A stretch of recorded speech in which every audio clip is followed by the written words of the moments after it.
ਉਹ ਜਨਾਬ ਉਦੋਂ ਰੋਟੀ ਤੇ ਖਾਂਦੇ ਹੀ ਕੋਨੀ ਸੀ। ਉਦੋਂ ਤੇ ਲੋਕੀ ਦੁੱਧ ਪੀਂਦੇ ਸਨ ਤੇ ਪੀਲੂ ਹੁੰਦੀਆਂ ਸਨ ਜਿਹੜੀਆਂ ਉਹ ਦੁੱਧ ਚ ਰਾਤ ਨੂੰ ਭਿਉਂ ਛੱਡਦੇ ਸਨ। ਅੱਛਾ ਤੇ ਉਹ ਵਣਾਂ ਦੇ ਨਾਲ ਲੱਗਦੀਆਂ ਸਨ। ਜਵਾਂ ਦਾ ਦਲੀਆ ਖਾਂਦੇ ਸਨ। ਜਵਾਂ ਦਾ ਦਲੀਆ ਖਾਂਦੇ ਸਨ। ਰਾਤ ਨੂੰ ਪੀਲੂ ਦੁੱਧ ਚ ਭਿਉਂ ਛੱਡਣੀਆਂ, ਸਵੇਰੇ ਉਹਨਾਂ ਭੁੱਲ ਜਾਣਾ, ਉਹਨਾਂ ਆਖਣਾ ਪੀਲੂ ਛੁਰਕ ਲਈਆਂ ਨੇ। ਉਹਦੇ ਨਾਲ ਭੁੱਖ ਹੀ ਨਹੀਂ ਲੱਗਦੀ, ਏਡੀ ਤਾਕਤ ਵਾਲੀ ਖੁਰਾਕ ਸੀ ਉਹ। ਅੱਛਾ, ਇਸ ਕਿਸੇ ਵਿੱਚ ਨਾ ਇੱਕ ਆਉਂਦਾ ਜ਼ਿਕਰ ਨੂਰਾਂ ਦਾ। ਅੱਛਾ ਹਾਂਜੀ, ਤੁਸੀਂ ਗਾਣੇ ਵੀ ਸੁਣੇ ਹੋਣੇ ਨੇ, ਚਿੱਠੀ ਮੇਰੇ ਢੋਲ ਨੂੰ ਪਹੁੰਚਾਈ ਵੇ ਕਬੂਤਰਾ। ਤੋ ਨੂਰਾਂ ਜਿਹੜੀ ਹੈ ਨਾ ਉਹ ਮਤਲਬ ਮੋਖੇ ਮਾਛੀ ਦੀ ਧੀ ਸੀ। ਅੱਛਾ ਜੀ। ਤੇ ਜੀਵਾਂ ਦੀ ਧੀ ਸੀ, ਉਹਦੀ ਮਾਂ ਦਾ ਨਾਂ ਜੀਵਾਂ ਸੀ। ਉਹ ਦੁੱਲੇ ਭੱਟੀ ਤੇ ਆਸ਼ਕ ਹੋ ਗਈ ਸੀ।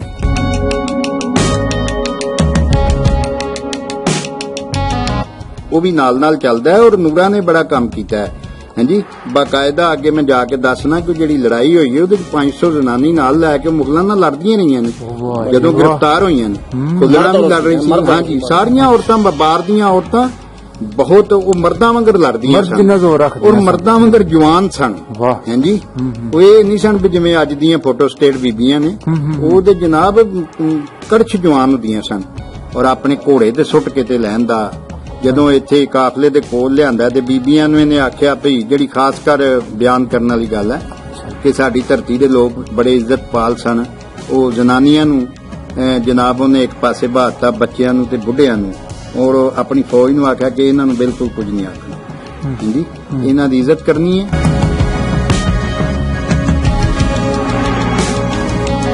ਅਕਬਰ ਬਾਦਸ਼ਾਹ ਨੇ ਕਿਹਾ ਕਿ ਉਹਨੂੰ ਕਾਬੂ ਕਰਨਾ ਬੜਾ ਮੁਸ਼ਕਲ ਹੈ। ਉਹ ਬਹੁਤ, ਕਿਉਂਕਿ ਸਾਰੇ ਕਬੀਲੇ ਨਾਲ ਉਹਨਾਂ ਦੇ, ਹੰਜਰਾਵਾਂ ਦਾ ਕਬੀਲਾ, ਤਾਰੜਾਂ ਦਾ ਕਬੀਲਾ, ਉਧਰੋਂ ਵੀ ਟੇਕਾ ਕਰ ਲਿਆ ਸਭ ਨੇ। ਤੇ ਬਹੁਤ ਜ਼ਿਆਦਾ ਉਸ ਬੜੀ ਦੂਰ ਦੂਰ ਤੱਕ ਕਮਾਲੀਏ ਤੱਕ ਉਹਨਾਂ ਦੀ ਉਹ ਵਾਰ ਦੀਆਂ ਹੱਦਾਂ ਸਨ। ਬੜੀ ਦੂਰ ਦੂਰ ਤੱਕ ਉਹਨਾਂ ਦੇ ਜਿਹੜੇ ਬੰਦੇ ਨੇ ਨਾ ਉਹ ਨਾਲ ਉਹ ਇਕੱਠੇ ਹੋ ਗਏ ਸਨ ਕਿ ਮੁਗਲ ਰਾਜ ਦੇ ਖਿਲਾਫ ਇਹ ਸਾਡੇ ਨਾਲ ਜ਼ੁਲਮ ਕਰਦੇ ਨੇ, ਨਿਆਂ ਕਰਦੇ ਨੇ, ਧੱਕੇ ਨਾਲ ਪੱਤਾ ਗਰਾਂਦੇ ਨੇ। ਮਾਰੂ ਪੋਸਤੀ ਜਿਹੜਾ ਨਾ ਜੀ ਉਹ ਪੋਸ ਬੜੀ ਪੀਂਦਾ ਸੀ। ਔਰ ਜਦੋਂ ਪੋਸ ਨਾਲ ਟੁੰਨ ਹੋ ਜਾਂਦਾ ਸੀ ਤੇ ਫਿਰ ਉਹਦਾ ਕੋਈ ਮੁਕਾਬਲਾ ਨਹੀਂ ਕਰ ਸਕਦਾ। ਅੱਛਾ ਜੀ। ਹਾਂਜੀ, ਉਹਨੇ ਉਹ ਪੋਸ ਪੀ ਲੈਣੀ ਤੇ ਟੁੰਨ ਹੋ ਜਾਣਾ। ਟੁੰਨ ਹੋ ਕੇ ਫਿਰ ਉਹ ਬੰਦੇ 70 ਲਾ ਦਿੰਦਾ ਹੁੰਦਾ ਸੀ। ਉਹ ਜਨਾਬ ਪੂਰਾ ਇੱਕ ਦਸਤਾ ਲੈ ਕੇ ਤੇ ਉਹਨੇ ਜਨਾਬ ਉਹਨਾਂ ਨੇ ਜਦੋਂ ਕੈਂਪ ਲਾਇਆ ਸੀ ਰਾਤ ਵੇਲੇ ਉਹਨਾਂ ਤੇ ਹਮਲਾ ਕਰ ਦਿੱਤਾ।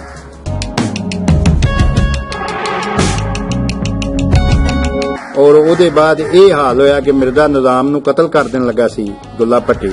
ਔਰ ਇਹ ਪੈਰੀ ਪੈ ਗਿਆ ਔਰ ਭੱਜ ਕੇ ਤੇ ਮਾਂ ਦੇ ਦੀ ਮਾਈ ਲੱਦੀ ਦੇ ਪੈਰ ਫੜ ਲਏ। ਜਦੋਂ ਮਾਂ ਲੱਦੀ ਦੇ ਪੈਰ ਫੜ ਲਏ ਨਾ ਤੇ ਉਹਨੇ ਹੱਥ ਕੀਤਾ ਦੁੱਲਿਆ, ਲੋ ਪੁੱਤਰ ਖਲੋ ਜਾ ਜਰਾ। ਹਾਂਜੀ, ਤੇ ਆਖਣ ਲੱਗਾ ਮਾਂ ਮੈਨੂੰ ਖੁਦਾ ਵਾਸਤੇ ਬਚਾ ਲੈ। ਹਾਂਜੀ, ਇਹ ਦੁੱਲੇ ਕੋਲੋਂ ਇਹਨੇ ਮੈਨੂੰ ਛੱਡਣਾ।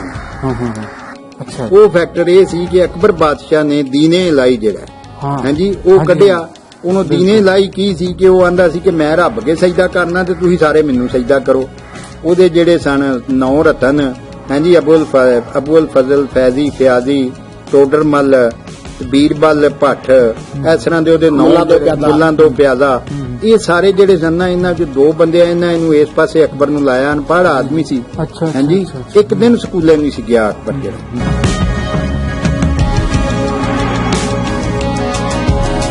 ਤੇ ਉਦੋਂ ਆਖਿਆ ਮੈਂ ਪਤਾ ਨਹੀਂ ਦੇਣਾ। ਹਾਂਜੀ, ਇਹ ਬੜੀ ਮਸ਼ਹੂਰ ਗੱਲ ਹੈ। ਅਕਬਰ ਬਾਦਸ਼ਾਹ ਨੇ ਆਖਿਆ ਯਾਰ ਇਹ ਜ਼ਮੀਨ ਕੋ ਕਿਸ ਤਰ੍ਹਾਂ ਦੀ, ਉੱਥੋਂ ਮਿੱਟੀ ਲਿਆਓ ਥੋੜੀ ਜਿਹੀ।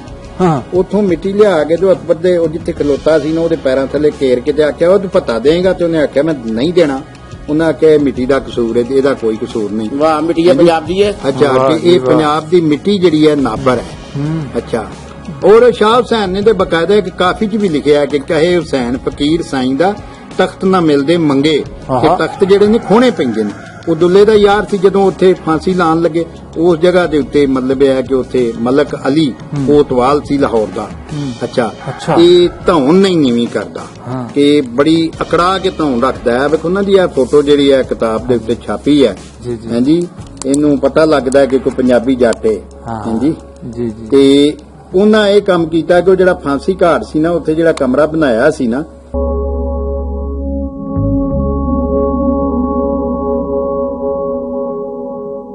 ਦੁਸ਼ਮਣੀ, ਬਿਲਕੁਲ ਹਾਂਜੀ, ਤੇ ਉਹਦੀ ਤੇ ਦੁਸ਼ਮਣੀ ਜਿਹੜੀ ਹੈ ਉਹ ਵਿਰਸੇ ਚ ਉਹਨੂੰ ਮਿਲੀ ਸੀ।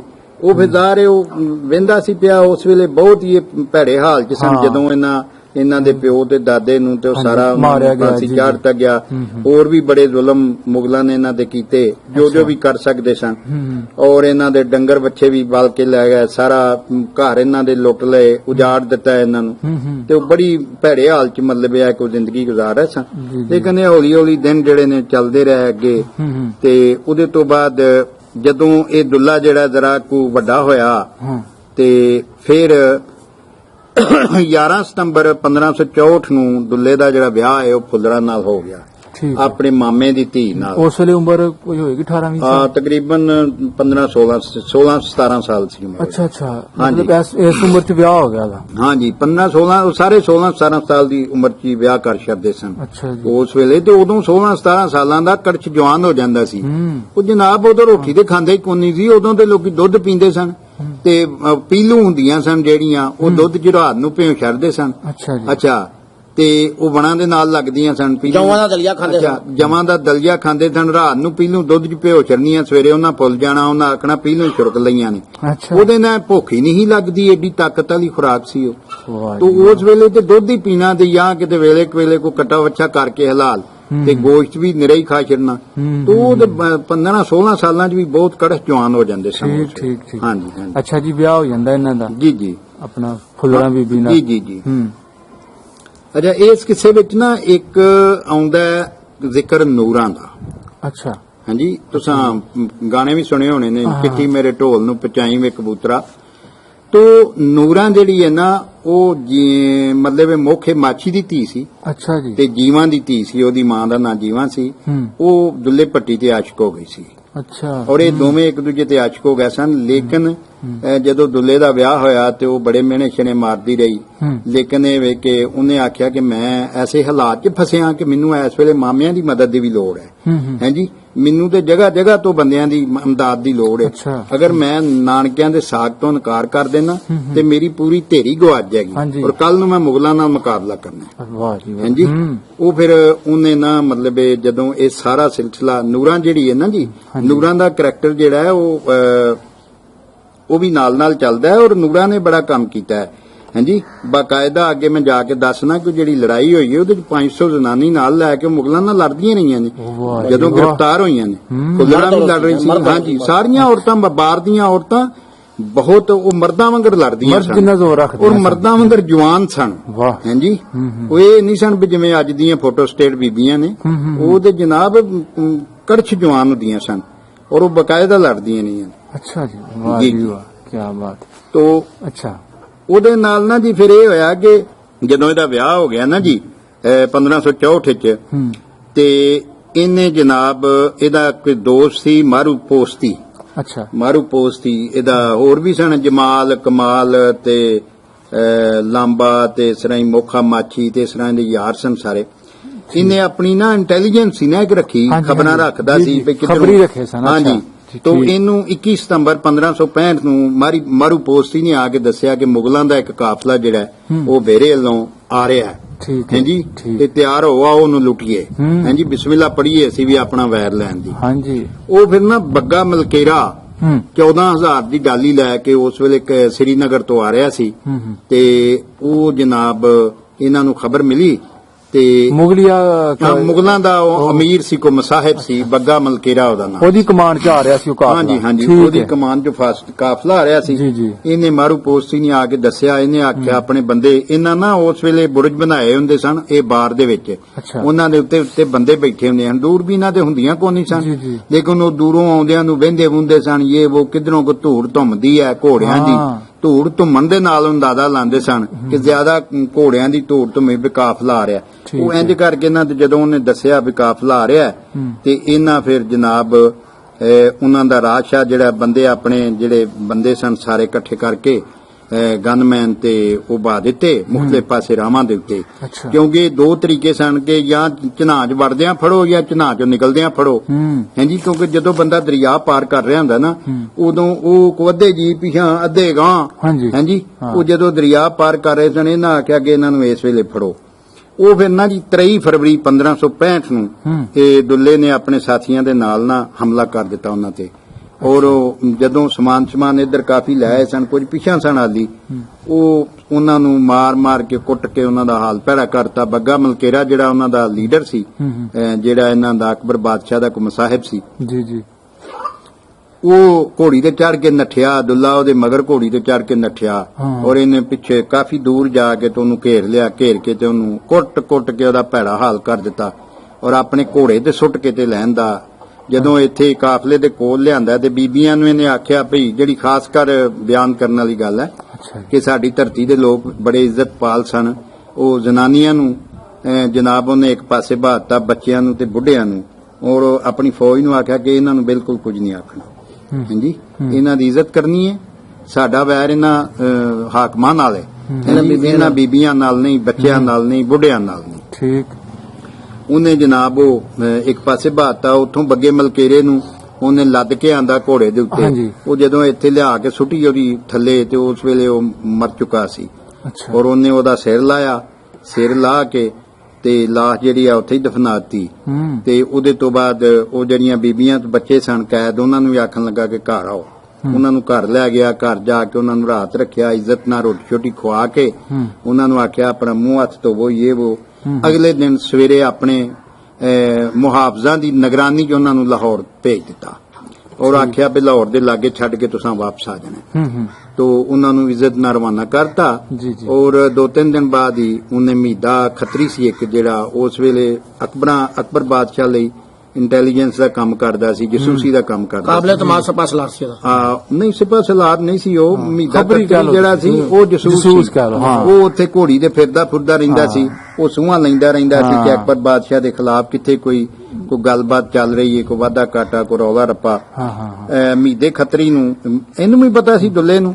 ਮੇਰੇ ਖੱਤਰੀ ਨੇ ਵਾਕਿਆ ਸੁਣਾਇਆ ਨਾ ਇਹਦੇ ਦੁੱਲੇ ਭੱਟੀ ਦੇ ਅਕਬਰ ਬਾਦਸ਼ਾਹ ਨੂੰ ਕਿ ਇਹ ਮਤਲਬ ਤੁਹਾਡੇ ਸਿਰ ਚੜ ਗਿਆ, ਇਹਨੇ ਹੁਣ ਤੁਹਾਡੇ ਨਾਲ ਵੈਰ ਪੂਰਾ ਪਿੜਨਾ ਤੇ ਅਕਬਰ ਬਾਦਸ਼ਾਹ ਫਿਰ ਅੱਗ ਬਗੋਲਾ ਹੋ ਗਿਆ। ਕਰੋ ਜੀ ਅਗਲੀ ਗੱਲ ਫਿਰ ਜੀ।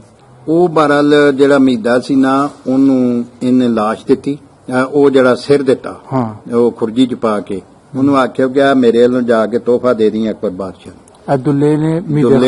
ਦੁੱਲੇ ਭੱਟੀ ਨੇ ਆਖਿਆ ਗਿਆ ਤੋਹਫਾ ਮੇਰੇ ਵੱਲੋਂ ਮੁਗਲਾਂ ਨੂੰ ਦੇ ਦੀ ਜਾ। ਜੀ, ਉਹ ਸਿਰਫ ਉਹਨੂੰ ਦਿੱਤਾ ਮੀਦੇ ਖੱਤਰੀ ਨੂੰ ਦਿੱਤਾ। ਮੀਦਾ ਖੱਤਰੀ ਜਦੋਂ ਉੱਥੇ ਲੈ ਕੇ ਗਿਆ ਤੇ ਉਸ ਵੇਲੇ ਜਨਾਬ ਉੱਥੇ ਤੇ ਜ਼ਾਹਰ ਅੱਗ ਬਲ ਗਈ ਔਰ ਉਹ ਅਕਬਰ ਬਾਦਸ਼ਾਹ ਨੂੰ ਵੀ ਬੜਾ ਗੁੱਸਾ। ਉਹਨੇ ਆਖਿਆ ਜੀ ਅਸੀਂ ਤੇ ਇੱਕ ਦਫਾ ਇਹਨਾਂ ਨੂੰ ਮਾਰ ਦਿੱਤਾ ਸੀ, ਅਸੀਂ ਸਮਝਦੇ ਹਾਂ ਮੁੱਕ ਗਏ ਨੇ, ਇਹ ਤੇ ਫਿਰ ਕੰਮ ਜੋਚ ਹੋ ਗਿਆ। ਉਸ ਵੇਲੇ ਨਾ ਇਹਦਾ ਅਕਬਰ ਦਾ ਇੱਕ ਸਿਪਾਹ ਸਲਾਰ ਸੀ ਮਿਰਜ਼ਾ ਨਿਜ਼ਾਮ। ਮਿਰਜ਼ਾ ਨਿਜ਼ਾਮ ਜਿਹੜਾ ਨਾ, ਉਹ ਗੰਧਾਲੇ ਦਾ ਗੜ ਗੰਧਾਲੇ ਦਾ ਕਿਲਾ ਜਿਹੜਾ ਉਹ ਫਤਿਹ ਕਰਕੇ ਆਇਆ ਸੀ ਤੇ ਉਹ ਬੜਾ ਆਕੜਾ ਕਰਕੇ ਦਰਬਾਰ ਟੁਰਦਾ ਸੀ।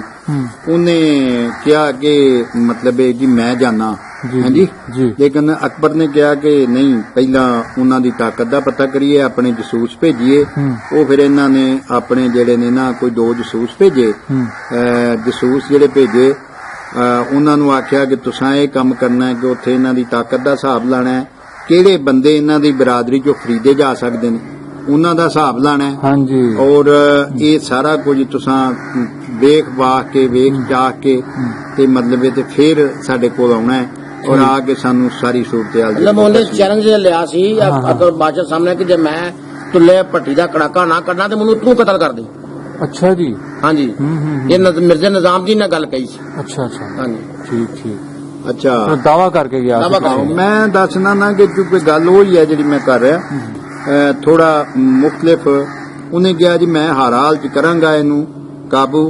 ਅਕਬਰ ਬਾਦਸ਼ਾਹ ਨੇ ਕਿਹਾ ਕਿ ਉਹਨੂੰ ਕਾਬੂ ਕਰਨਾ ਬੜਾ ਮੁਸ਼ਕਲ ਹੈ, ਉਹ ਬਹੁਤ, ਕਿਉਂਕਿ ਸਾਰੇ ਕਬੀਲੇ ਨਾਲ ਉਹਨਾਂ ਦੇ ਹੰਜਰਾਵਾਂ ਦਾ ਕਬੀਲਾ, ਤਾਰੜਾਂ ਦਾ ਕਬੀਲਾ, ਉਧਰੋਂ ਵੀ ਇੱਕਾ ਕਰ ਲਿਆ ਸਭ ਨੇ, ਤੇ ਬਹੁਤ ਜ਼ਿਆਦਾ ਉਸ ਬੜੀ ਦੂਰ ਦੂਰ ਤੱਕ ਕਮਾਲੀਏ ਤੱਕ ਉਹਨਾਂ ਦੀ ਉਹ ਵਾਰ ਦੀਆਂ ਹੱਦਾਂ ਸਨ। ਬੜੀ ਦੂਰ ਦੂਰ ਤੱਕ ਉਹਨਾਂ ਦੇ ਜਿਹੜੇ ਬੰਦੇ ਨੇ ਨਾ ਉਹ ਨਾਲ ਉਹ ਇਕੱਠੇ ਹੋ ਗਏ ਸਨ ਇਹ ਮੁਗਲ ਰਾਜ ਦੇ ਖਿਲਾਫ ਕਿ ਇਹ ਸਾਡੇ ਨਾਲ ਜ਼ੁਲਮ ਕਰਦੇ ਨੇ, ਨਿਆਂ ਕਰਦੇ ਨੇ, ਧੱਕੇ ਨਾਲ ਪੱਤਾ ਗਰਾਂਦੇ ਨੇ। ਤੇ ਉਹ ਮਿਰਜ਼ਾ ਨਿਜ਼ਾਮ ਜਿਹੜਾ ਨਾ ਉਹਨੇ ਜਦੋਂ ਫੜਾਂ ਛੜਾ ਮਾਰੀਆਂ ਤੇ ਇਹਨੇ ਆਖਿਆ ਕਿ ਚੱਲ ਯਾਰ ਸੋਚਨੇ ਆ ਥੋੜਾ ਜਿਹਾ, ਤੇ ਸੋਚ ਕੇ ਤੇ ਮਤਲਬ ਇਹ ਹੈ ਕਿ ਮੈਂ ਤੇਰੇ ਨਾਲ ਕਰਨਾ ਗੱਲ। ਤੇ ਉਹਦੇ ਤੋਂ ਬਾਅਦ ਉਹਨੇ ਆਖਿਆ ਕਿ ਕੋਈ ਬੰਦੇ ਭੇਜ।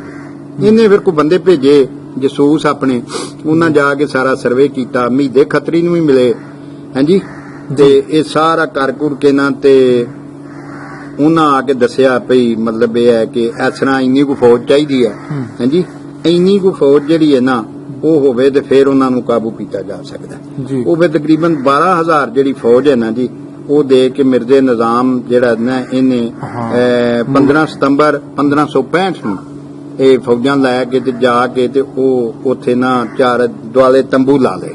12,000 ਬੰਦੇ ਦਾ ਲਸ਼ਕਰ ਲਾ ਹਾਂਜੀ, ਕੇ 12,000 ਬੰਦੇ ਦਾ ਲਸ਼ਕਰ ਲੈ ਕੇ ਜਦੋਂ ਇਹ ਚਾਰ ਫੇਰੇ ਤੰਬੂ ਲਾ ਲਏ ਤੇ ਜਿਹੜੀ ਇਹ ਮਾਈ ਲੱਦੀ ਆਖਣ ਲੱਗੀ ਕਿ ਮਤਲਬ ਇਹ ਫੁੱਲਰਾਂ ਨੂੰ ਜਦੋਂ ਕੋਠੇ ਤੇ ਚੜੀ ਆਪਣੀ ਨੂੰਹ ਨੂੰ ਆਖਣ ਲੱਗੀ ਧੀਏ ਇਹ ਮੁਗਲਾਂ ਦਾ ਕੋਈ ਕਾਫਲਾ ਆਇਆ ਹੈ। ਉਸ ਵੇਲੇ ਦੁੱਲਾ ਭੱਟੀ ਜਿਹੜਾ ਸੀ ਉਹਨੂੰ ਮਾਂ ਨੇ ਆਖਿਆ ਕਿ ਮੈਨੂੰ ਭੈੜੀਆਂ ਖਾਬਾਂ ਆਉਂਦੀਆਂ ਨੇ ਤੇ ਪੁੱਤਰਾ ਅੱਲਾ ਖੈਰ ਕਰੇ ਤੇ ਤੂੰ ਆ ਬਯਾਰਾਂ ਦੀ ਬਹਿ ਰਹੀ ਨਾ ਧਿਆਨ ਕਰਿਆ ਕਰ। ਹਾਂਜੀ, ਦੁਸ਼ਮਣੀਦਾਰ ਬੰਦੇ ਆ। ਜੀ ਜੀ। ਤੇ ਉਸ ਵੇਲੇ ਨਾ ਇੱਕ ਪ੍ਰਭਾ ਬਾਹਮਣ ਸੀ। ਪ੍ਰਭਾ ਬਾਹਮਣ ਜਿਹੜਾ ਸੀ ਉਹ ਆ ਪੁੱਤਰੀਆਂ ਵੇਖ ਕੇ ਦੱਸਦਾ ਹੁੰਦਾ ਸੀ ਲੋਕਾਂ ਨੂੰ, ਲੇਖਾਂ ਦੀ ਪੱਤਰੀ ਦੱਸਦਾ ਸੀ। ਅੱਛਾ। ਉਹਨੇ ਨਾ ਕਿਤੇ ਬੈਠਾ ਸੀ ਦੁੱਲਾ ਤੇ ਉਹਨੇ ਉਹਨੂੰ ਆਖਿਆ ਵੀ ਗੱਲ ਇਹ ਵੇ ਵੀ ਯਾਰ ਉਰਾ ਆਖਾਂ ਮੈਨੂੰ ਵੀ ਦੱਸ ਲੇਖਾਂ ਦੀ ਪੱਤਰੀ ਕੀ ਹੈ। ਪਰਬੇ ਬਾਹਮਣ ਨੇ ਆਖਿਆ ਬਈ ਇਹ ਬਹਾਦਰ ਆਦਮੀ ਹੈ, ਐਕਚੁਅਲ ਤੇ ਉਹ ਵੀ ਉਹਨਾਂ ਦਾ ਹੀ ਬੰਦਾ ਸੀ, ਹਾਕਮਾਂ ਦਾ ਹੀ ਬੰਦਾ ਸੀ। ਜੀ ਜੀ ਜੀ। ਉਹਨੇ ਆਖਿਆ ਵੀ ਇਹਨੂੰ ਕਿਤੇ ਲਾਂਭੇ ਕਰੋ। ਹਾਂਜੀ, ਉਹਨੇ ਆਖਿਆ ਜੇ ਤੂੰ 8 ਦਿਨ ਇੱਥੋਂ ਲਾਂਭੇ ਚਲਾ ਜਾਏ ਨਾ ਤੇ ਫਿਰ ਤੁਹਾਨੂੰ ਫਤਹ ਹੀ ਹੋਏਗੀ, ਸ਼ਿਕਸਤ ਨਹੀਂ ਹੋ ਸਕਦੀ। ਠੀਕ। ਹਾਂਜੀ, ਤੇ 8 ਦਿਨ ਜਿਹੜੇ ਨੇ ਤੇਰੇ ਦੇ ਭਾਰੇ ਨੇ। ਉਹਨੇ ਦੱਸਿਆ ਜੋ ਕਿ ਮੁਗਲਾਂ ਦਾ ਕਾਫਲਾ ਸੁਣਿਆ ਉੱਥੋਂ ਲਾਹੌਰੋਂ ਨਿਕਲ ਆਇਆ। ਉਹਨੇ ਆਖਿਆ ਕਿ ਤੂੰ 8 ਦਿਨ ਲਾਂਭੇ ਚਲਾ ਜਾ। ਦੁੱਲਾ ਭੱਟੀ ਜਿਹੜਾ ਆਪਣੇ ਨਾਨਕਿਆਂ ਕੋਲ ਆਲੀ ਭੱਟੀਆਂ ਦੀ ਚਲਾ ਗਿਆ। ਸਹੀ। ਅੱਛਾ, ਉੱਥੇ ਜਾ ਕੇ ਪਰਾਂ ਚਨੇਓੜ ਦੇ ਇਲਾਕੇ ਸ਼ਿਕਾਰ ਖੇਡਦਾ ਸੀ। ਉਸ ਵੇਲੇ ਆ ਕੇ ਤੇ ਨਾ ਫੌਜਾਂ ਇੱਥੇ ਚਾੜ ਦਿੱਤੀਆਂ ਆਪਣਾ 15 ਸਤੰਬਰ 1565 ਨੂੰ। ਜਦੋਂ ਇਹ ਫੌਜਾਂ ਨੇ 4 ਫੇਰੇ ਕੈਂਪ ਲਾ ਲਏ ਤੇ ਮਾਈ ਲੱਦੀ ਕੋਠੇ ਤੇ ਚੜੀ ਤੇ ਆਖਣ ਲੱਗੀ ਦੁੱਲਾ ਹੁੰਦਾ ਤੇ ਇਹਨਾਂ ਨੂੰ ਲੁੱਟ ਕੇ ਲਿਆਉਂਦਾ, ਇਹ ਸਾਡੇ ਦੁਸ਼ਮਣ ਆਏ ਨੇ। ਉਹ ਲੱਦੀ ਉਹਦੀ ਜਿਹੜੀ ਨੂੰਹ ਸੀ ਫੁੱਲਣਾ, ਉਹ ਆਖਣ ਲੱਗੀ ਚੱਲੀਏ ਮਾਂ, ਗੱਲ ਇਹ ਵੇ ਇਹ ਦੁਸ਼ਮਣ ਨੇ ਸਾਡੇ, ਇਹ ਸਾਡੇ ਤੇ ਹਮਲਾ ਕਰਨ ਲਈ ਆਏ ਨੇ, ਇਹ ਕਾਫਲਾ ਨਹੀਂ ਜਾ ਰਿਹਾ ਸਮਾਨ ਲੈ ਕੇ। ਅੱਛਾ, ਉਹਨੇ ਆਖਿਆ ਅੱਛਾ। ਉਹ ਫਿਰ ਫਿਕਰ ਪੈ ਗਿਆ ਮਾਈ ਲੱਦੀ ਨੂੰ। ਉਹਨੇ ਫਿਰ ਨਾ ਮਾਰੂ ਪੋਸਤੀ ਨੂੰ ਲੱਭਿਆ। ਮਾਰੂ ਪੋਸਤੀ ਪਹਿਲਾਂ ਤੇ ਔਖਾ ਹੀ ਹੋਇਆ, ਆਖਣ ਲੱਗਾ ਜੀ ਉਹ ਆਪ ਉੱਥੇ ਟੁਰ ਗਿਆ ਤੇ ਹੁਣ ਮੈਂ ਕੀ ਕਰਾਂ, ਇਹ ਹੈ ਤੇ ਉਹ ਹੈ। ਖੈਰ, ਮਾਰੂ ਪੋਸਤੀ ਜਿਹੜਾ ਨਾ ਜੀ ਉਹ ਪੋਸ ਬੜੀ ਪੀਂਦਾ ਸੀ ਔਰ ਜਦੋਂ ਪੋਸ ਨਾਲ ਟੁੰਨ ਹੋ ਜਾਂਦਾ ਸੀ ਤੇ ਫਿਰ ਉਹਦਾ ਕੋਈ ਮੁਕਾਬਲਾ ਨਹੀਂ ਕਰ ਸਕਦਾ। ਅੱਛਾ ਜੀ। ਹਾਂਜੀ, ਉਹਨੇ ਉਹ ਪੋਸ ਪੀ ਲੈਣੀ ਤੇ ਟੁੰਨ ਹੋ ਜਾਣਾ। ਟੁੰਨ ਹੋ ਕੇ ਫਿਰ ਉਹ ਬੰਦੇ 70 ਲਾ ਦਿੰਦਾ ਹੁੰਦਾ ਸੀ। ਉਹ ਜਨਾਬ ਪੂਰਾ ਇੱਕ ਦਸਤਾ ਲੈ ਕੇ ਤੇ ਉਹਨੇ ਜਨਾਬ ਉਹਨਾਂ ਨੇ ਜਦੋਂ ਕੈਂਪ ਲਾਇਆ ਸੀ ਰਾਤ ਵੇਲੇ ਉਹਨਾਂ ਤੇ ਹਮਲਾ ਕਰ ਦਿੱਤਾ ਤੇ ਮੁਗਲਾਂ ਦੇ ਕਾਫਲੇ ਤੇ ਆਪ ਜਾ ਕੇ ਹਮਲਾ ਕਰਤਾ। ਆਪਣਾ ਇਹਨੇ ਮਾਰੂ ਪੋਸਤੀ ਨੇ ਨਾਲ ਬੰਦੇ ਲੈ ਕੇ 500-700 800 1000 2000 ਬੰਦੇ ਇਹਨਾਂ ਜਾ ਕੇ ਤੇ ਉਹ ਯਾਨੀ ਤੁਸੀਂ ਸਮਝ ਲਓ ਜਿਵੇਂ ਛਾਪਾ ਮਾਰ ਫੌਜ ਜੰਗ ਹੁੰਦੀ ਹੈ ਨਾ, ਖੁਦ ਕੁਛ ਹਮਲਾ ਉਸਰਾਂ ਕਰ ਦਿੱਤਾ। ਉਹਦੇ ਨਾਲ ਉਹਨਾਂ ਦੇ 70-80 ਬੰਦੇ ਮਾਰ ਦਿੱਤੇ ਔਰ ਉਹਨਾਂ ਨੂੰ ਜਨਾਬ ਆਪਣੀ ਪੈ ਗਈ ਮੁਗਲਾਂ ਨੂੰ ਔਰ ਉਹ ਛੱਡ ਕੇ ਮਿਰਜ਼ਾ ਨਿਜ਼ਾਮ ਜਿਹੜਾ ਨਾ ਤੇ ਪਿਛਾ ਨੂੰ ਨੱਠਿਆ। ਅੱਛਾ। ਉਹਨਾਂ ਦਾ ਬੜਾ ਸਮਾਨ, ਉਹਨਾਂ ਦਾ ਸਾਰਾ ਅਸਲਾ ਜਿਹੜਾ ਇੱਥੇ ਰਹਿ ਗਿਆ, ਜੰਗੀ ਸਮਾਨ। ਇਹ ਜਦੋਂ ਪਿਛਾਂ ਗਿਆ ਤੇ ਚੂੜਕਾਣੇ ਦੇ ਲਾਗੇ ਜਾ ਕੇ ਤੇ ਇਹਨੇ ਫੌਜਾਂ ਨੂੰ ਆਖਿਆ ਕਿ ਮੈਂ ਬੜੀ ਬਾਂਹ ਕੱਢ ਕੇ ਅਕਬਰ ਦੇ ਨਾਲ ਆਇਆ ਸਾਂ ਕਿ ਮੈਂ ਅਗਰ ਨਾ ਇਹਨਾਂ ਨੂੰ ਮਾਰ ਕੇ ਆਇਆ ਤੇ ਮੈਨੂੰ ਕਤਲ ਕਰ ਛੜਿਓ। ਹਾਂਜੀ, ਮੈਂ ਲਾਹੌਰ ਨਹੀਂ ਜਾਣਾ, ਮੈਂ ਪਰਤ ਕੇ ਇਹਨਾਂ ਤੇ ਹਮਲਾ ਕਰਨਾ। ਫਿਰ ਕਮਜ਼ੋਰੀ ਰੱਖਣ ਦੀ ਕੋਸ਼ਿਸ਼ ਕੀਤੀ ਹਾਂਜੀ। ਫਿਰ ਜਨਾਬ ਉਹਨੇ ਹੋਰ ਫੌਜ 2-3 ਹਜ਼ਾਰ ਮੰਗਵਾਈ, 2-3 ਹਜ਼ਾਰ ਫੌਜ ਹੋਰ ਮੰਗਵਾ ਕੇ ਉੱਥੋਂ ਹੀ ਫਿਰ ਹਥਿਆਰ ਵੀ ਮੰਗਵਾ ਕੇ ਸਾਰਾ ਤੇ ਫਿਰ ਉਹ ਜਿਹੜਾ ਨਾ ਪਰਤ ਕੇ। ਹਾਂਜੀ, ਤੇ ਉਹ 22 ਸਤੰਬਰ ਦੀ ਰਾਤ ਦੇ ਵੇਲੇ ਨਾ ਜੀ ਉਹਨਾਂ ਨੇ ਮਤਲਬ ਕਿ ਪਿੰਡੀ ਭੱਟੀਆਂ ਦੇ ਉੱਤੇ ਹਮਲਾ ਕਰ ਦਿੱਤਾ। ਅੱਛਾ। 22 ਸਤੰਬਰ 1565 ਨੂੰ ਦੁਬਾਰਾ ਹਮਲਾ ਕਰਤਾ ਔਰ ਉਸ ਵੇਲੇ ਵੀ ਫਿਰ ਇਹ ਜਿਹੜੀ ਨੂਰਾ ਹੈ ਇਹਦੀ ਜਿਹੜੀ ਮਸ਼ੂਕਾ ਹੈ ਇਹ ਵੀ ਕੋਈ 500 ਤੋਂ 1000 ਜਨਾਨੀ ਨਾਲ ਲੈ ਕੇ ਆਈ ਔਰ ਇਹਨਾਂ ਨੇ ਬਹੁਤ ਲੜਾਈ ਕੀਤੀ ਹੈ। ਫੁੱਲਰਾਂ ਵੀ। ਹਾਂਜੀ, ਉਸ ਵੇਲੇ ਹਾਲਾਂ ਫੁੱਲਰਾਂ ਵੱਲ ਦਾ ਬੱਚਾ ਜਿਹੜਾ ਛੋਟਾ ਜਿਹਾ ਸੀ, ਜਿਹੜਾ ਦੁੱਲੇ ਭੱਟੀ ਦਾ ਪਹਿਲਾ ਪੁੱਤਰ ਸੀ, ਉਹਦੇ 3 ਪੁੱਤਰ ਸਨ, ਕਮਾਲ ਖਾਨ, ਜਮਾਲ ਖਾਨ ਤੇ ਨੂਰ ਖਾਨ। ਠੀਕ। ਅੱਛਾ, ਤੋ ਉਹ ਜਿਹੜਾ ਛੋਟਾ ਜਿਹਾ ਸੀ ਉਹਦੇ ਬਾਵਜੂਦ ਇਹਨਾਂ ਬਹੁਤ ਲੜਾਈ ਲੜੀ, ਲੇਕਿਨ ਅਖੀਰ ਫਿਰ ਇਹਨਾਂ ਉਹੀ ਕੰਮ ਕੀਤਾ ਜਿਹੜੇ ਉਹ ਬੰਦੇ ਜਸੂਸ ਭੇਜੇ ਸਨ ਕਿ ਜਿਹੜੇ ਬੰਦਿਆਂ ਨੂੰ ਇਹਨਾਂ ਖਰੀਦਿਆ ਸੀ ਇਹਨਾਂ ਦੀ ਬਰਾਦਰੀ ਦੇ ਵਿੱਚੋਂ। ਹਾਂਜੀ, ਉਹਨਾਂ ਬੰਦਿਆਂ ਨੂੰ ਮਤਲਬ ਇਹ ਹੈ ਕਿ ਉਹਨਾਂ ਨੇ ਇਹ ਕੰਮ ਕੀਤਾ ਵੀ ਥੋੜੇ ਰਾਹ ਦੱਸੇ, ਇਧਰੋਂ ਦੀ ਹੋਵੋ ਇਧਰੋਂ ਦੀ ਹੋਵੋ। ਹਾਂਜੀ, ਅੰਦਰ ਦੇ ਭੇਦ ਦੱਸੇ ਔਰ ਉਹਦੇ ਨਾਲ ਕੀ ਹੋਇਆ ਕਿ ਇਹਨਾਂ ਨੂੰ ਹਾਰ ਹੋ ਗਈ। ਜਦੋਂ ਹਾਰ ਹੋ ਗਈ ਤੇ ਫਿਰ ਉਹਨਾਂ ਜਨਾਬ ਇਹ ਜਨਾਨੀਆਂ ਵੀ ਜਿਹੜੀਆਂ ਨੇ ਨਾ ਬੰਨ ਲਈਆਂ ਔਰ ਜਿਹਦੇ ਚ ਸਲੀਮੁਨ ਨਸਾ ਜਿਹੜੀ ਹੈ ਭੈਣ ਦੁੱਲੇ ਦੀ ਦੋ ਭੈਣਾਂ ਸਨ ਉਹ ਤੇ ਮਾਰੀ ਗਈ। ਹਾਂਜੀ ਹਾਂਜੀ ਅੱਛਾ ਫਿਰ ਮਾਈ ਐਸੇ ਦੌਰਾਨ ਹੀ ਮਾਰੇ ਗਏ ਹਾਂਜੀ ਜੰਗ ਦੇ ਵਿੱਚ ਮਾਰੀ ਗਈ।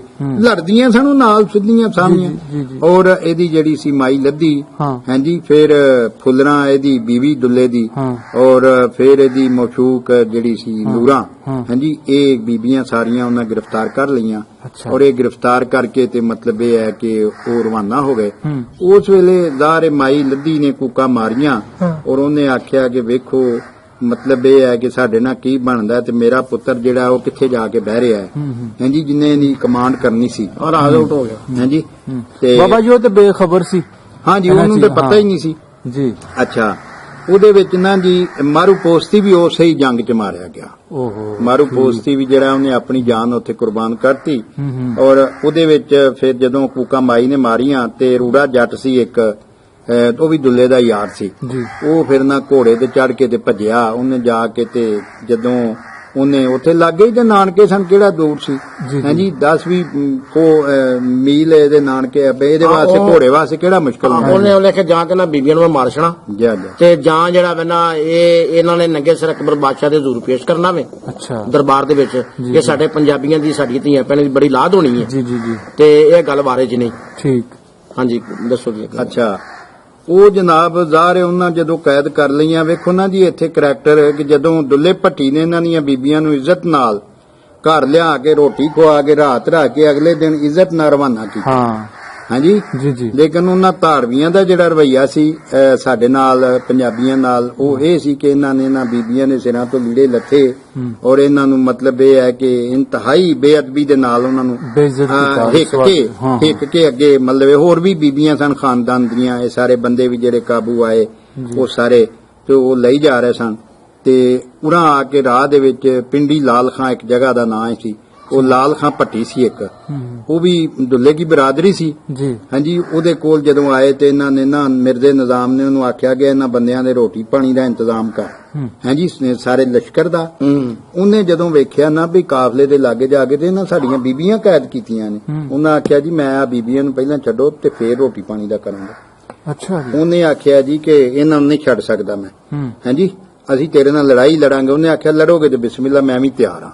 ਜਦੋਂ ਉਹ ਲਾਲ ਖਾਂ ਇਹ ਸਾਰਿਆਂ ਲੋਕਾਂ ਨੇ ਆਪਣੀਆਂ ਫੌਜਾਂ ਵੀ ਰੱਖੀਆਂ ਹੁੰਦੀਆਂ ਛੋਟੀਆਂ ਛੋਟੀਆਂ ਉਹ ਜਨਾਬ ਉਧਰੋਂ ਰੂੜਾ ਜੱਟ ਜਿਹੜਾ ਉਹ ਦੁੱਲੇ ਕੋਲ ਜਦੋਂ ਗਿਆ ਤਾਂ ਉਹਨੇ ਜਾ ਕੇ ਦੱਸਿਆ ਵੀ ਆਹ ਗੱਲ ਤੇਰੀ ਮਾਂ ਨੂੰ ਵੀ ਤੇਰੀ ਮਤਲਬ ਇੱਕ ਬੀਵੀ ਨੂੰ ਵੀ ਤੇ ਬੰਨ ਕੇ ਲੈ ਗਿਆ ਨਹੀਂ ਤੇਰੀ ਭੈਣ ਨੂੰ ਵੀ ਲੈ ਗਿਆ ਨਹੀਂ ਦੂਜੀ ਨੂੰ ਇੱਕ ਮਰ ਗਈ ਆ ਤੇ ਉਹ ਫਿਰ ਨਾ ਉੱਥੋਂ ਮਾਮੇ ਦੀ ਫੌਜ ਨਾਲ ਲੈ ਕੇ ਨਾ ਜੀ ਤੇ ਉਹ ਭੱਜਿਆ ਤੇ ਉਹ ਜਿਸ ਪਿੰਡੀ ਲਾਲ ਖਾਂ ਜਦੋਂ ਆਇਆ ਨਾ ਤੇ ਇਧਰੋਂ ਲਾਲ ਖਾਂ ਭੱਟੀ ਉਧਰੋਂ ਦੁੱਲਾ ਭੱਟੀ ਇਹ ਲਸ਼ਕਰ ਦੋਵੇਂ ਰਲ ਕੇ ਇਹਨਾਂ ਵੇ ਕੁੱਟ ਕੇ ਨਾ ਮਿਰਜ਼ੇ ਨਿਜ਼ਾਮ ਦੇ ਤੇ ਉਹਦੀ ਫੌਜ ਦਾ ਉਹ ਕੱਢ ਦਿੱਤਾ ਹਾਂਜੀ ਮਾਰ ਕੇ ਉਹਨਾਂ ਦਾ ਧੂੜ ਪੁੱਟ ਦਿੱਤੀ ਔਰ ਉਹਦੇ ਬਾਅਦ ਇਹ ਹਾਲ ਹੋਇਆ ਕਿ ਮਿਰਜ਼ਾ ਨਿਜ਼ਾਮ ਨੂੰ ਕਤਲ ਕਰ ਦੇਣ ਲੱਗਾ ਸੀ ਦੁੱਲਾ ਭੱਟੀ ਔਰ ਇਹ ਪੈਰੀ ਪੈ ਗਿਆ ਔਰ ਭੱਜ ਕੇ ਤੇ ਮਾਂ ਦੇ ਦੀ ਮਾਈ ਲੱਦੀ ਦੇ ਪੈਰ ਫੜ ਲਏ।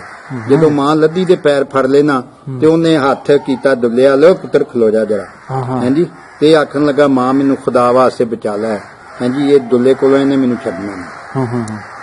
ਉਹਦੇ ਤੋਂ ਬਾਅਦ ਉਹਨਾਂ ਬੀਬੀਆਂ ਵੀ ਜ਼ਾਹਰ ਆਜ਼ਾਦ ਕਰਾ ਲਈਆਂ ਸਾਰਾ ਔਰ ਇਹ ਜਿਹੜਾ ਮਿਰਜ਼ਾ ਨਿਜ਼ਾਮ ਸੀ ਇਹਨੂੰ ਕੈਦ ਕਰ ਲਿਆ। ਜਦੋਂ ਕੈਦ ਕਰ ਲਿਆ ਫੌਜ ਇਹਦੀ ਕੁਝ ਮਾਰੀ ਗਈ ਕੁਝ ਭੱਜ ਭੁੱਜ ਗਈ ਹਾਂਜੀ ਉਹਦੇ ਬਾਅਦ ਨਾ ਇਹਨੇ ਮਾਈ ਲੱਦੀ ਅੱਗੇ ਤਰਲਾ ਕੀਤਾ ਕਿ ਮੈਂ ਏਡਾ ਬਹਾਦਰ ਆਦਮੀ ਇਹਦਾ ਪੱਗ ਵੱਟ ਭਰਾ ਬਣਨਾ ਚਾਹੁੰਦਾ। ਆਪਣਾ ਬਾਬਾ ਜੀ ਇਹਦੇ ਵਿੱਚ ਇੱਕ ਹੋਰ ਗੱਲ ਐਡ ਕਰ ਦਿਓ ਕਿਸ ਜਗ੍ਹਾ ਤੋਂ ਇਹਨਾਂ ਨੇ ਬਾਜ਼ੀਆਬ ਕਰਵਾਈਆਂ ਆਪਣੀ ਇਹ ਤਕਰੀਬਨ ਇਹਦੇ ਬਾਰੇ ਚ ਵੱਖ-ਵੱਖ ਵਿਚਾਰ ਨੇ। ਕੋਈ ਆਂਦਾ ਕਿ ਚੂੜਕਾਣੇ ਦੇ ਲਾਗੇ ਕੋਈ ਆਂਦਾ ਖਾਨਗਾ ਡੋਗਰਾਂ ਦੇ ਲਾਗੇ ਠੀਕ ਹਾਂਜੀ ਸਹੀ ਹੈ ਇਹ ਉੱਥੇ ਕਰਕੇ ਕਿਉਂਕਿ ਲਾਹੌਰ ਦੀ ਸਿਹਤ ਚ ਉਹ ਹੀ ਇਲਾਕਾ ਪੈਂਦਾ ਨਾ ਹਾਂਜੀ ਮੁੱਠੀ ਰਵਾਇਤ ਨੂੰ ਕੋਈ ਆਂਦਾ ਜੀ ਮੜ ਬਲੋਚਾਂ ਕੋਈ ਮੜ ਬਲੋਚਾਂ ਵੀ ਦੱਸਦਾ ਇਹ ਵੱਖਰੀਆਂ ਰਵਾਇਤਾਂ ਨੇ ਪਰ ਹਲੇ ਉੱਥੇ ਕਰਕੇ ਕਿਤੇ ਉਸੇ ਸੀਓ ਸਨ ਚ ਜਿਹੜੀ ਇਹ ਲੜਾਈ ਹੋਈ। ਦੁੱਲੇ ਭੱਟੀ ਨੇ ਜੀ ਬੜਾ ਬਹਾਦਰੀ ਦਾ ਮੁਜ਼ਾਹਰਾ ਕੀਤਾ। ਹਾਂਜੀ ਅੱਗੇ ਗੱਲ ਚੱਲ ਰਹੀ ਹੈ ਹਾਂਜੀ ਕਿ ਜਦੋਂ ਉਹ ਇਹਨੇ ਨਾ ਮਿਰਜ਼ੇ ਨਿਜ਼ਾਮ ਨੇ ਕਿਹਾ ਕਿ ਮੈਨੂੰ ਖੁਦਾ ਵਾਸਤੇ ਬਚਾ ਲਓ ਤੇ ਮੈਂ ਨਾ ਤੂੰ ਐਡਾ ਬਹਾਦਰ ਆਦਮੀ ਹੈ ਮੈਂ ਤੇਰਾ ਪੱਗ ਵੱਟ ਭਰਾ ਬਣਨਾ ਚਾਹਨਾ। ਅੱਛਾ ਦੁੱਲੇ ਭੱਟੀ ਨੂੰ ਚਾਲ ਸੀ ਦੀ ਚਾਲ ਅੱਛਾ ਔਰ ਉਹ ਜਨਾਬ ਦੁੱਲੇ ਭੱਟੀ ਨੂੰ ਮਾਂ ਨੇ ਆਖਿਆ ਵੇ ਇਹਨੂੰ ਭਰਾ ਬਣਾ ਲੈ ਵੇ ਮਜਬੂਰ ਏ ਇਹਨੂੰ ਤੇ ਬਾਦਸ਼ਾਹਾਂ ਮਜਬੂਰ ਜਿਸ ਤਰ੍ਹਾਂ ਮਾਈਆਂ ਦੇ ਦਿਲ ਸਾਡੀਆਂ ਦੇ ਸਾਫ਼ ਸੁਥਰੇ ਹੁੰਦੇ ਨੇ ਤੇ ਉਹਨੇ ਜਨਾਬ ਉਹਨੂੰ ਪੱਗ ਵੱਟ ਭਰਾ ਬਣਾ ਲਿਆ। ਬਾਅਦ ਚ ਨਾ ਇਹ ਫ੍ਰੀਕੁਐਂਟਲੀ ਇੱਕ ਦੂਜੇ ਨੂੰ ਆ ਕੇ ਮਿਲਦੇ ਗਿਲਦੇ ਵੀ ਰਹਿੰਦੇ ਸਨ। ਅੱਛਾ ਤੇ ਦੁੱਲਾ ਵੀ ਲਾਹੌਰ ਆਉਂਦਾ ਰਹਿੰਦਾ ਸੀ। ਔਰ ਉਸ ਜ਼ਮਾਨੇ 'ਚ ਇੱਕ ਹੋਰ ਬੜਾ ਵੱਡਾ ਫੈਕਟਰ ਸੀ। ਉਹ ਫੈਕਟਰ ਇਹ ਸੀ ਕਿ ਅਕਬਰ ਬਾਦਸ਼ਾਹ ਨੇ ਦੀਨੇ ਇਲਾਹੀ ਜਿਹੜਾ ਹਾਂਜੀ ਉਹ ਕੱਢਿਆ। ਉਹਨੂੰ ਦੀਨੇ ਇਲਾਹੀ ਕੀ ਸੀ ਕਿ ਉਹ ਆਂਦਾ ਸੀ ਕਿ ਮੈਂ ਰੱਬ ਅੱਗੇ ਸਜਦਾ ਕਰਨਾ ਤੇ ਤੁਸੀਂ ਸਾਰੇ ਮੈਨੂੰ ਸਜਦਾ ਕਰੋ। ਉਹਦੇ ਜਿਹੜੇ ਸਨ 9 ਰਤਨ ਹਾਂਜੀ ਅਬੁਲ ਫਜ਼ਲ ਫੈਜ਼ੀ ਫਿਆਜ਼ੀ ਟੋਡਰਮਲ ਤੇ ਬੀਰਬਲ ਭੱਠ ਇਸ ਤਰ੍ਹਾਂ ਦੇ ਉਹਦੇ ਮੁੱਲਾਂ ਦੋ ਪਿਆਜ਼ਾ ਇਹ ਸਾਰੇ ਜਿਹੜੇ ਸਨ ਨਾ ਇਹਨਾਂ ਚ 2 ਬੰਦੇ ਇਹਨੂੰ ਇਸ ਪਾਸੇ ਅਕਬਰ ਨੂੰ ਲਾਇਆ। ਅਨਪੜ੍ਹ ਆਦਮੀ ਸੀ ਹਾਂਜੀ ਇੱਕ ਦਿਨ ਸਕੂਲੇ ਨਹੀਂ ਸੀ ਗਿਆ ਅਕਬਰ ਜਿਹੜਾ ਤੇ ਉਸ ਦੀਨ ਨੂੰ ਦੀਨੇ ਅਕਬਰੀ ਦਾ ਨਾਮ ਦਿੱਤਾ। ਦੀਨੇ ਇਲਾਹੀ ਬਣਾਤਾ ਔਰ ਉਹਨੇ ਆਖਿਆ ਜਿਹੜਾ ਅੱਲਾਹ ਅਕਬਰ ਲਿਖਿਆ ਇਹ ਮੈਂ ਹੀ ਆ। ਅੱਛਾ ਤੋ ਉਹ ਜਨਾਬ ਨਾ ਇਸ ਗੱਲ ਦੇ ਖਿਲਾਫ ਪੂਰੇ ਹਿੰਦੁਸਤਾਨ ਦੇ ਆਲਮ ਜਿਹੜੇ ਸਨ ਉਸ ਵੇਲੇ ਮੁਜੱਦਦ ਅਲ ਅਫਸਾਨੀ ਰਹਿਮਤੁल्लाह ਅਲੈਹ ਵੀ ਔਰ ਇਹ ਸਾਰੇ ਫਿਰ ਜਿਹੜੇ ਸੁਲਤਾਨ ਟੀਪੂ ਦੇ ਵੱਡਕੇ ਬਾਬਾ ਵੱਡਾ ਹਾਂਜੀ ਬਹਿਲੌਲ ਦਰਿਆਈ ਖਾਜਾ ਬਹਿਲੌਲ ਦਰਿਆਈ ਔਰ ਉਹ ਜਿਹੜੇ ਸਨ ਇਹ ਫਿਰ ਸ਼ਾਹ ਹੁਸੈਨ ਮਾਧੋ ਲਾਲ ਹੁਸੈਨ ਲਾਹੌਰ ਵਾਲੇ ਇਹ ਸਾਰੇ ਵੀ ਉਸ ਵੇਲੇ ਮੀਟਿੰਗਾਂ ਕਰਦੇ ਸਨ ਔਰ ਉਹਨੇ ਆਲਮਾਂ ਨੂੰ ਫੜਨ ਦਾ ਕੰਮ ਸ਼ੁਰੂ ਕਰਤਾ। ਜਿਹੜਾ ਆਲਮ ਤਕਰੀਰਾਂ ਕਰਦਾ ਸੀ ਜਗ੍ਹਾ ਜਗ੍ਹਾ ਤੇ ਜੁਮਿਆਂ ਦੇ ਵਿੱਚ ਅੱਗੇ ਪਿੱਛੇ ਤਕਰੀਰਾਂ ਕਰਦੇ ਸਨ ਤੇ ਇਹਦੇ ਖਿਲਾਫ ਲੋਕਾਂ ਨੂੰ ਆਭਾਰਦੇ ਸਨ ਕਿ ਮੁਸਲਮਾਨੋ ਇਹ ਤੇ ਦੀਨ ਤੋਂ ਫਿਰ ਗਿਆ ਜੇ ਇਹਦਾ ਇਹ ਹਾਲ ਹੋ ਗਿਆ। ਉਸ ਵੇਲੇ ਫਿਰ ਉਹਨਾਂ ਨੇ ਨਾ ਦੁੱਲੇ ਭੱਟੀ ਨੇ ਬਾਕਾਇਦਾ ਲਾਹੌਰ ਗਿਆ ਉਹਨਾਂ ਬੁਲਾਇਆ ਇਹਨੂੰ ਹਜ਼ਰਤ ਬਹਿਲੌਲ ਦਰਿਆਈ ਨੇ ਉਹ ਕੋਈ 26 ਸਾਲ ਲਾਹੌਰ ਰਹੇ ਨੇ। ਅੱਛਾ ਉਹਨਾਂ ਦਾ ਮਜ਼ਾਰ ਪਿੰਡੀ ਭੱਟੀਆਂ ਤੋਂ ਅਗਲੇ ਪਾਸੇ ਨੂੰ ਜਾਈਏ ਨਾ ਚਨਿਓਟ ਨੂੰ ਤੇ ਟਿੱਬਾ ਸ਼ਾਹ ਬਹਿਲੌਲ ਇੱਕ ਜਗ੍ਹਾ ਉੱਤੇ ਸੜਕ ਦੇ ਪੈਂਦੀ ਉੱਥੇ ਮਜ਼ਾਰ ਹੈ। ਉਹ ਜਨਾਬ ਚੂੰਕਿ ਇਹ ਸ਼ਾਹ ਹੁਸੈਨ ਦੇ ਉਸਤਾਦ ਵੀ ਸਨ ਮਾਧੋ ਲਾਲ ਹੁਸੈਨ ਦੇ ਉਸਤਾਦ ਵੀ ਸਨ ਇਹ ਫਿਰ ਉੱਥੇ ਜਦੋਂ ਗਿਆ ਦੁੱਲਾ ਤੇ ਇਹਨੇ ਜਾ ਕੇ ਤੇ ਉਹਨਾਂ ਦੇ ਨਾਲ ਮੀਟਿੰਗ ਕੀਤੀ ਹੈ ਔਰ ਉਹਦੇ ਵਿੱਚ ਉਹਨਾਂ ਦੱਸਿਆ ਵੀ ਇਹ ਜ਼ੁਲਮ ਕਰ ਰਿਹਾ ਅਕਬਰ ਬਾਦਸ਼ਾਹ ਔਰ ਇਹਦੇ ਖਿਲਾਫ ਇਹ ਜਹਾਦ ਕਰਨਾ ਸਾਡਾ ਫਰਜ਼ ਬਣਦਾ ਮੁਸਲਮਾਨਾਂ ਦਾ ਔਰ ਇਹ ਵੀ ਇੱਕ ਬੜਾ ਵੱਡਾ ਫੈਕਟਰ ਸੀ ਯਾਨੀ ਲੜਾਈ ਦੇ ਵਿੱਚ ਇਹ ਵੀ ਚੀਜ਼ ਐਡ ਹੋ ਗਈ। ਇਹਨੇ ਕਿਹਾ ਜੀ ਜਿਹੜੇ ਆਲਮਾਂ ਦੇ ਫੜੇ ਜਾਣ ਦਾ ਬਹੁਤਾ ਖਤਰਾ ਮੈਨੂੰ ਦਿਓ ਮੈਂ ਆਪਣੇ ਕਿਲੇ 'ਚ ਉਹਨਾਂ ਨੂੰ ਆਪਣੀ ਪਨਾਹ ਦੇ ਵਿੱਚ ਰੱਖਣਾ। ਔਰ ਕਈ ਆਲਮ ਜਿਹੜੇ ਸਨ ਹਾਂਜੀ ਉਹ ਲੰਮੀ ਲਿਸਟ ਹੈ ਉਹ ਜਨਾਬ ਉਹਨੇ ਆਪਣੀ ਪਨਾਹ ਦੇ ਵਿੱਚ ਉੱਥੇ ਦੁੱਲੇ ਭੱਟੀ ਨੇ ਰੱਖੇ। ਇਸ ਗੱਲ ਦਾ ਵੀ ਅਕਬਰ ਬਾਦਸ਼ਾਹ ਨੂੰ ਹੋਰ ਗੁੱਸਾ ਸੀ। ਅੱਛਾ ਉਹ ਇਹ ਗੱਲ ਮੈਂ ਕੀਤੀ ਜਦੋਂ ਗੱਲ ਕਰ ਰਹੇ ਸਾਂ ਅਸੀਂ ਮਿਰਜ਼ਾ ਨਿਜ਼ਾਮ ਜਿਹੜਾ ਨਾ ਜੀ ਉਸ ਵੇਲੇ ਉਹ ਫਿਰ ਜਿਹੜੇ ਹਾਲ ਨਾਲ ਵਾਪਸ ਗਿਆ ਫੌਜਾਂ ਵੀ ਮਰਵਾ ਕੇ ਉਹਦੇ ਤੋਂ ਬਾਅਦ ਨਾ ਉਹਨੇ ਹੁਣ ਅਕਬਰ ਬਾਦਸ਼ਾਹ ਨੂੰ ਕਿਹਾ ਕਿ ਇਹਨੂੰ ਸਿੱਧਾ ਲੜ ਕੇ ਫਤਿਹ ਨਹੀਂ ਕੀਤਾ ਜਾ ਸਕਦਾ। ਦੁੱਲੇ ਨਾਲ ਸਿੱਧਿਆਂ ਲੜਾਈ ਕਰਕੇ ਇਹਨੂੰ ਕੈਪਚਰ ਨਹੀਂ ਕੀਤਾ ਜਾ ਸਕਦਾ ਇਹਨੂੰ ਫਤਿਹ ਨਹੀਂ ਕੀਤਾ ਜਾ ਸਕਦਾ। ਇਹਦਾ ਇੱਕੋ ਹੀ ਤਰੀਕਾ ਕਿ ਇਹਨੂੰ ਕੋਈ ਧੋਖਾ ਦਿੱਤਾ ਜਾਏ ਕਿਉਂਕਿ ਸ਼ਿਕਾਰ ਦਾ ਸ਼ੌਕੀਨ ਸੀ ਦੁੱਲਾ ਇਹਦੇ ਨਾਲ ਕੋਈ ਫਰਾਡ ਕੀਤਾ ਜਾਏ ਤੇ ਇਹਨੂੰ ਕੋਈ ਸ਼ਿਕਾਰ ਦਾ ਕੋਈ ਝਾਂਸਾ ਝੂੰਸਾ ਦੇ ਕੇ ਤੇ ਗ੍ਰਿਫਤਾਰ ਕਰ ਮੈਂ ਲੈਵਾਂਗਾ ਤੇ ਗ੍ਰਿਫਤਾਰ ਜੀ। ਉਹ ਜਨਾਬ ਇਹਨੇ ਇਹ ਕੰਮ ਕੀਤਾ ਕਿ ਮਿਰਜ਼ੇ ਨਿਜ਼ਾਮ ਨੇ ਉਹ 12 ਹੀ ਤੇ ਹੈ ਸਨ 4 ਛੁਰੇ ਜੰਗਲ ਹੀ ਸੀ। ਅੱਛਾ ਤੇ ਸ਼ਿਕਾਰ ਵੀ ਬੜਾ ਸੀ ਦੁੱਲਾ ਵੀ ਸ਼ਿਕਾਰ ਦਾ ਬੜਾ ਸ਼ੌਕੀਨ ਸੀ ਵਜਰੀ ਸੀ ਬਲਕਿ ਵਜਰੀ ਪੰਜਾਬੀ ਦਾ ਬੜਾ ਕਲਾਸਿਕਲ ਲਫ਼ਜ਼ ਹੈ। ਅੱਛਾ ਦੁੱਲਾ ਵੀ ਸ਼ਿਕਾਰ ਦਾ ਬੜਾ ਹੱਦ ਤੱਕ ਸ਼ੌਕ ਸੀ। ਅੱਛਾ ਉਹ ਜਨਾਬ ਨਾ ਉਹਨੇ ਨਾਲੇ ਸਾਹਿਬ ਦੇ ਆਦਮੀ ਸੀ ਮੁਸਲਮਾਨ ਸੀ ਉਹਨੇ ਸਮਝਿਆ ਕਿ ਇਹ ਹੁਣ ਮੇਰਾ ਯਾਰ ਬਣ ਗਿਆ ਮੈਨੂੰ ਇਹਨੇ ਕੀ ਆਖਣਾ। ਉਹਨੇ ਜਨਾਬ ਪਹਿਲਾਂ ਉੱਥੇ 4 ਫੇਰੇ ਮੁਗਲਾਂ ਦੀਆਂ ਫੌਜਾਂ ਲਗਾਈਆਂ ਸਨ ਬਾਰ ਦੇ ਵਿੱਚ ਔਰ ਉੱਥੇ ਜਨਾਬ ਇਹਨੂੰ ਆਖ ਲਗਾ ਸ਼ਿਕਾਰ ਖੇਡੀਏ ਸ਼ਿਕਾਰ ਖੇਡਣ ਦੇ ਬਹਾਨੇ ਲੈ ਗਿਆ। ਜਦੋਂ ਸ਼ਿਕਾਰ ਖੇਡਣ ਦੇ ਬਹਾਨੇ ਲੈ ਗਿਆ ਤੇ ਉੱਥੇ ਜਾ ਕੇ ਦੁੱਲੇ ਨੂੰ ਪਤਾ ਲੱਗਾ ਕਿ ਮੈਂ ਤੇ ਘੇਰੇ 'ਚ ਆ ਗਿਆ। ਅੱਛਾ ਲੇਕਿਨ ਦੁੱਲਾ ਭੱਟੀ ਹੁਣ ਕੱਲਾ ਸੀ ਤਲਵਾਰ ਉਹਦੇ ਕੋਲ ਸੀ ਤੀਰ ਵੀ ਸਾਰਾ ਸਮਾਨ ਤੇ ਕੋਲ ਸੀ ਉਹਨੇ ਕਾਫੀ ਬੰਦੇ ਉਹਨਾਂ ਦੇ ਮਾਰੇ ਉੱਥੇ 65 ਤੋਂ 70 ਬੰਦੇ ਮਾਰੇ 65 ਤੋਂ 70 80 ਬੰਦੇ ਮਾਰੇ ਲੇਕਿਨ ਉਹਨਾਂ 4 ਫੇਰੇ ਉਹਨੂੰ ਘੇਰ ਕੇ ਤੇ ਜਨਾਬ ਉਹਨੂੰ ਗ੍ਰਿਫਤਾਰ ਕਰ ਲਿਆ। ਜਦੋਂ ਗ੍ਰਿਫਤਾਰ ਕਰਕੇ ਤੇ ਮਤਲਬ ਇਹ ਹੈ ਕਿ ਉਹ ਲੈ ਗਏ ਅਕਬਰੀ ਬਾਦਸ਼ਾਹ ਉੱਥੇ ਜਦੋਂ ਗਏ ਤੇ ਉਹ ਅਕਬਰ ਬਾਦਸ਼ਾਹ ਆਖੇ ਕਿ ਭੱਤਾ ਜਿਹੜਾ ਦੇਗਾ ਉਹਨਾਂ ਆਖਿਆ ਜ਼ਰੂਰ ਦੇਵਾਂਗਾ। ਜਦੋਂ ਉਹਨੂੰ ਫੇਰ ਆਖਣ ਲੱਗੇ ਠੀਕ ਹੈ ਇਹਨੂੰ ਲੈ ਜਾਓ ਆਪਣੇ ਇਲਾਕੇ ਜਦੋਂ ਆਪਣੇ ਇਲਾਕੇ 'ਚ ਜਾਏ ਤੇ ਉਦੋਂ ਆਖੇ ਮੈਂ ਪਤਾ ਨਹੀਂ ਦੇਣਾ। ਇਹ ਬੜੀ ਮਸ਼ਹੂਰ ਗੱਲ ਹੈ। ਅਕਬਰ ਬਾਦਸ਼ਾਹ ਨੇ ਆਖਿਆ ਯਾਰ ਇਹ ਜ਼ਮੀਨ ਕੋ ਕਿਸ ਤਰ੍ਹਾਂ ਦੀ ਉੱਥੋਂ ਮਿੱਟੀ ਲਿਆਓ ਥੋੜੀ ਜਿਹੀ ਉੱਥੋਂ ਮਿੱਟੀ ਲਿਆ ਕੇ ਜੋ ਅਕਬਰ ਦੇ ਉਹ ਜਿੱਥੇ ਖਲੋਤਾ ਸੀ ਨਾ ਉਹਦੇ ਪੈਰਾਂ ਥੱਲੇ ਘੇਰ ਕੇ ਤੇ ਆਖਿਆ ਉਹ ਤੂੰ ਪਤਾ ਦੇਗਾ ਤੇ ਉਹਨੇ ਆਖਿਆ ਮੈਂ ਨਹੀਂ ਦੇਣਾ। ਉਹਨਾਂ ਆਖਿਆ ਮਿੱਟੀ ਦਾ ਕਸੂਰ ਹੈ ਇਹਦਾ ਕੋਈ ਕਸੂਰ ਨਹੀਂ। ਵਾਹ ਮਿੱਟੀ ਹੈ ਪੰਜਾਬ ਦੀ ਹੈ। ਅੱਛਾ ਕਿ ਇਹ ਪੰਜਾਬ ਦੀ ਮਿੱਟੀ ਜਿਹੜੀ ਹੈ ਨਾਬਰ ਹੈ। ਅੱਛਾ ਔਰ ਉਹਨੇ ਜਨਾਬ ਇਹ ਵੇਖ ਕੇ ਰਵਾਇਤ ਵੀ ਕੀਤੀ ਜਾਂਦੀ ਹੈ ਕਿ ਜਦੋਂ ਉਹਨੂੰ ਫਾਂਸੀ ਦੇਣ ਲੱਗੇ ਤੇ ਫਾਂਸੀ ਵਾਲੀ ਜਿਹੜੀ ਸੀ ਨਾ ਉਸ ਵੇਲੇ ਸ਼ਾਹ ਹੁਸੈਨ ਵੀ ਉੱਥੇ ਕੋਲ ਸੀ।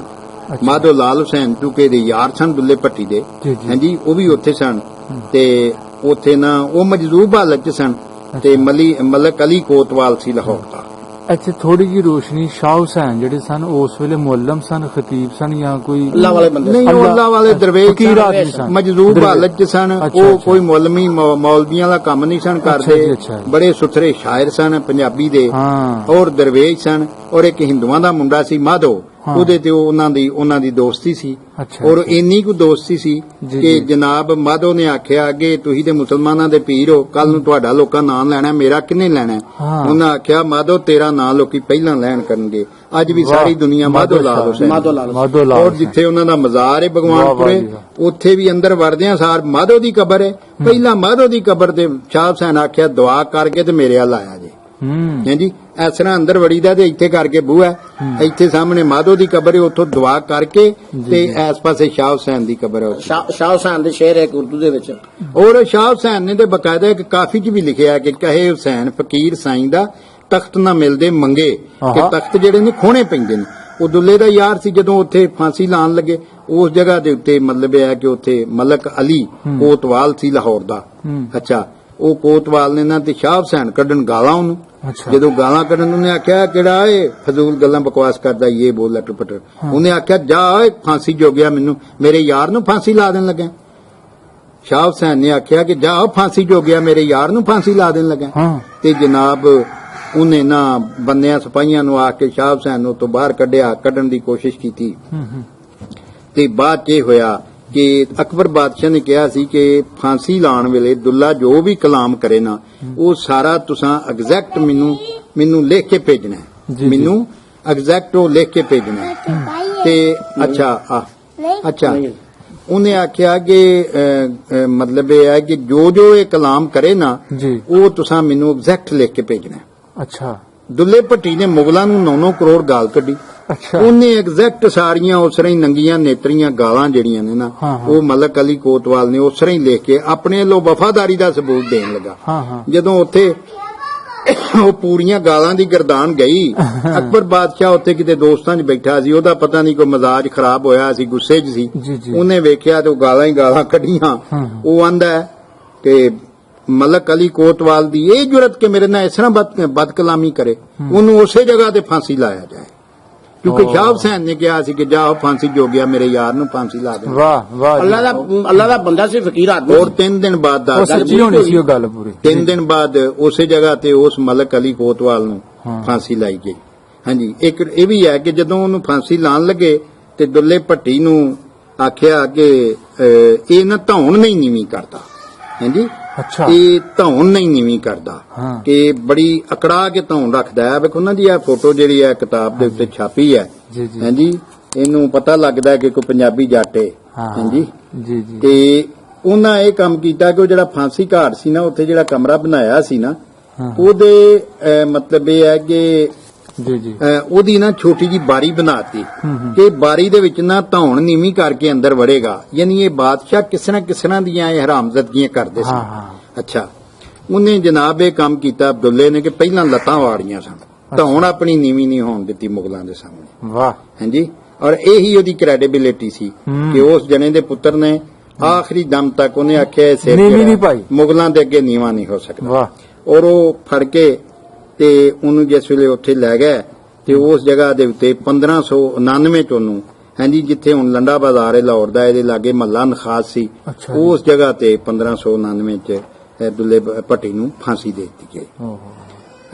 ਦੁੱਲਾ ਭੱਟੀ ਪੰਜਾਬ ਦਾ ਉਹ ਕਰੈਕਟਰ ਸੀ ਜਿਨੇ ਪੰਜਾਬੀਆਂ ਨੂੰ ਜੀਣ ਦੀ ਜਾਚ ਦੱਸੀ, ਪੰਜਾਬੀਆਂ ਨੂੰ ਦੱਸਿਆ ਕਿ ਇੰਜ ਜੀਵੀਦਾ ਹੈ।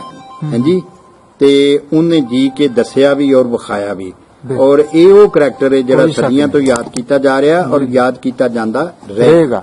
ਬਾਬਾ ਜੀ ਬਹੁਤ ਵਧੀਆ ਜੀ, ਕਮਾਲ ਹੋ ਗਿਆ। ਮਤਲਬ ਇੰਟਰਵਿਊ ਹੈ। ਹਾਂਜੀ, ਬਹੁਤ ਸਾਰੀਆਂ ਐਸੀਆਂ ਗੱਲਾਂ ਸਾਨੂੰ ਕਹ ਲੋ ਕਿ ਸਾਡੇ ਵਾਸਤੇ ਨਵੀਆਂ। ਤੁਸੀਂ ਵਜਾ ਸਾਹਿਬ ਨੇ ਬਹੁਤ ਅੱਛਾ ਪ੍ਰੋਗਰਾਮ ਪੇਸ਼ ਕੀਤਾ ਵੇ ਤੇ ਬਹੁਤ ਮਜ਼ਾ ਆਇਆ।